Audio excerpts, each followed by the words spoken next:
Finance Minister says work is already underway by government, business and labour to ensure that economic growth in the country is on the up and to again avoid a downgrade.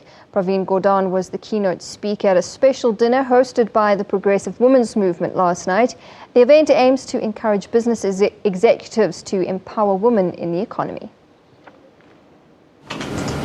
South Africa has effectively avoided a downgrade from all three ratings agencies, but first quarter GDP figures show that the economy declined by more than 1%, indicating that the economy is in trouble.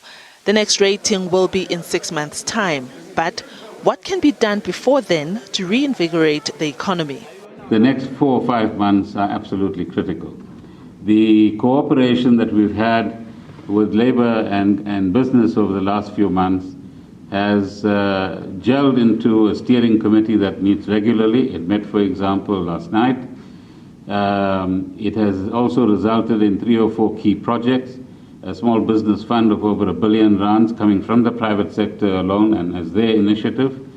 A second area is working on the ratings area, and that work will continue as well. A third new area of work, which I would ask all of you to take to heart, is a structure which will look at youth employment and youth training, so that the millions of unemployed youth and unskilled youth that we have in our environment who need a real injection of hope and some sense of direction for their lives will be given some attention in a much more concentrated way, apart from other work that we might be doing in government. So this is a private sector initiative, but we will be working as partners on that as well. And the last is 8 sectors of our economy, where the 2 people who've been heading that process have met over 100 business people collectively in these 8 sectors, and are basically asking the question, what are you prepared to invest in addition in these sectors, without which, of course, we won't get the growth dynamic that we are talking about. Minister Gordhan highlighted the importance of women and their participation and inclusion in the economy. While women account for 43% of the workforce, they represent more than 50% of individuals in wage categories below 2,500 rands per month in South Africa. And those aren't good stats in terms of growing South Africa as an internal market is concerned. So like this, there are a number of stats that perhaps the Progressive Women's Group should also distribute, so that we create a better awareness about gender issues, but also gender inequality and the kind of strides that we are making.